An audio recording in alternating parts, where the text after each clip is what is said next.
They look at her sitting alone and they whisper like it's a tragedy. They see her walking without a circle and they label her lonely.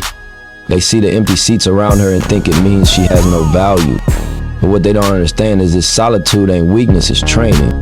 It's where vision sharpens, where strength is forged, where character gets tested inside the moment you stop entertaining.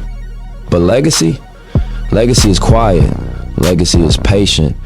Legacy is built in the hours when nobody's watching. And sometimes to build legacy, you gotta walk alone. So I don't pity the woman with no friends. Respect her. Because while you busy searching for company, she's busy searching for alignment. While you chasing approval, she's chasing purpose. While you playing for the crowd, she's building for eternity. A woman with no friends is not invisible, she's unstoppable. When you hear the phrase a woman with no friends, most people think about loneliness first. They think about a life where nobody calls, nobody checks in, nobody to share laughs with, nobody to cry to. That picture in their mind is heavy, almost tragic, like something's missing. But if you really step back and look deeper, what they call isolation can often become independent. What the world might call alone, she might call free. Because when you don't got friends crowding your circle, when you don't got noise in your ear every day, you get a rare gift that most people never learn how to handle: silence. And silence, that quiet space, can either crush you or it can build you. It depends on how you see it. For a woman with no friends, that isolation becomes a mirror. Every moment by herself forces her to see herself with no filters, no distractions, no voices telling her who she is or who she should be. A lot of people don't know themselves because they never had to sit alone long enough to ask those hard questions. They keep people around just to avoid the echo of their own thoughts. But when you got no one else, when the phone don't ring, when your social calendar is empty, you either fall apart or you build yourself into something unshakable. That's where independence is born. Think about it, most people live their life reacting to what their friends say, reacting to what their crew is doing, reacting to the opinions and expectations around them. But a woman with no friends don't got that kind of noise. She moves off her own rhythm. She don't need approval before she takes a step. She don't need a green light from the group chat before she decides what's right for her. That's independence at its purest form. Moving because you choose to, not because somebody else pushed you in that direction.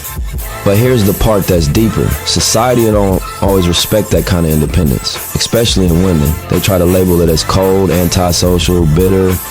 They can't imagine that maybe she just don't need to be surrounded to feel complete. Maybe she understands that having no friends don't mean having no value.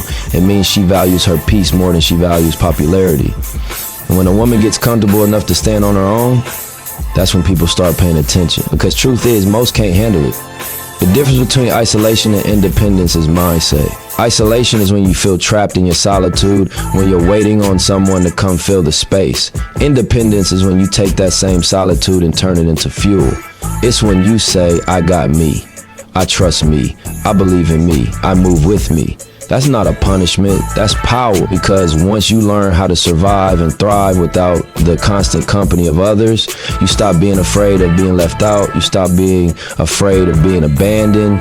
Nobody can use loneliness as a weapon against you if you already turn that loneliness into strength. And it's not just about sitting alone in a room, it's about what you build in that room.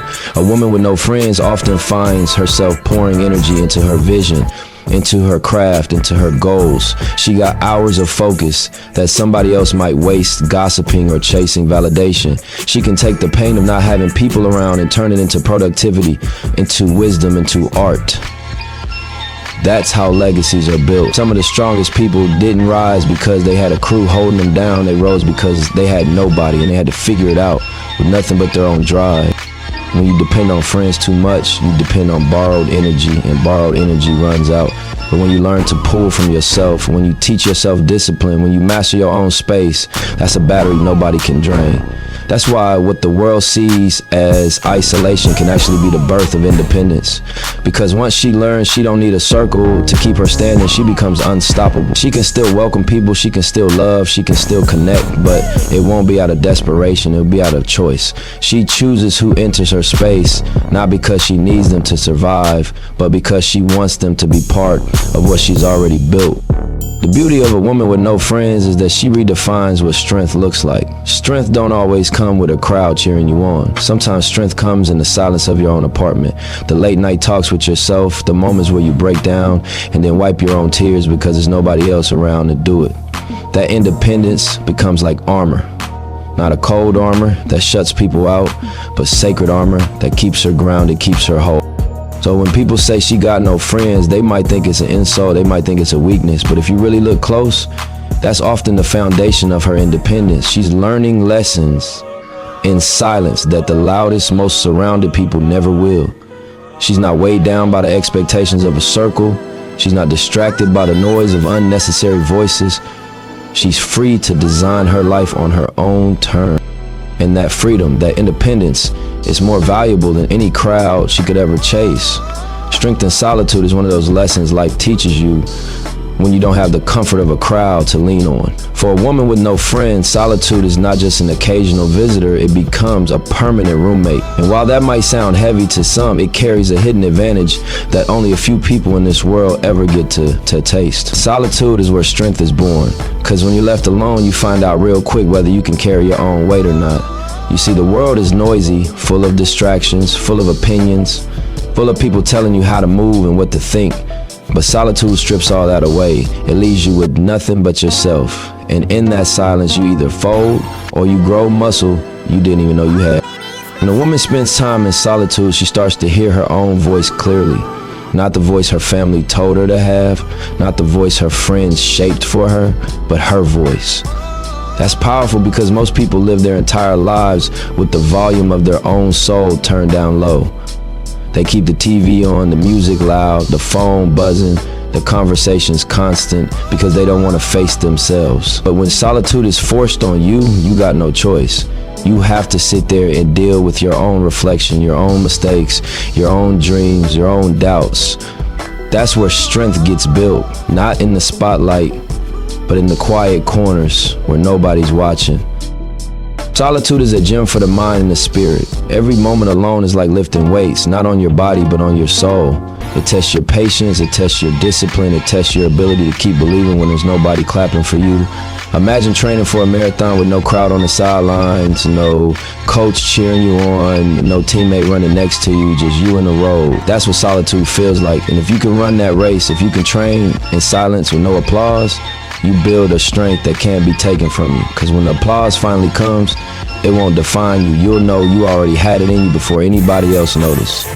For a woman with no friends, solitude also means becoming her own comfort, her own healer, her own motivator. On the nights when the weight feels too heavy, she learns how to soothe herself, how to remind herself of her own worth. That's not weakness, that's resilience. Anybody can feel strong when they have a support system, when they got a group hyping them up. But real strength is when you can look in the mirror with no makeup, no filters, no validation, and still tell yourself, I'm enough, I'm built for this. That kind of self-talk is forged in solitude when nobody else is there to tell you those words. And solitude doesn't just create emotional strength, it creates vision. When you got space and quiet, your mind stretches in ways it can't when you're constantly surrounded. That's why some of the greatest ideas, the most legendary breakthroughs, come from people who knew how to embrace being alone. A woman with no friends can sit with her thoughts long enough to connect dots, to imagine possibilities, to sharpen her goals. While others are out wasting energy trying to fit in, she's building clarity. She's not distracted by drama, by gossip, by the constant pool of social circles. She's in her own lane, and in that lane she starts to see the road more clearly than anyone else. Strength in solitude is also about learning how to move without depending on outside energy. A lot of people are addicted to being surrounded because they don't know how to generate their own fuel. They need someone to inspire them, someone to push them, someone to make them feel valuable. But when a woman learns how to survive in solitude, she becomes her own generator. She don't need borrowed energy. She don't need someone else's push. She builds her own fire, and that fire burns steady because it's rooted in her own soul. That's independence, but it's also strength, because once you know how to stand alone, you become unshakable, even when the world around you collapses. It's not easy though. Solitude can feel like a cage at first. It can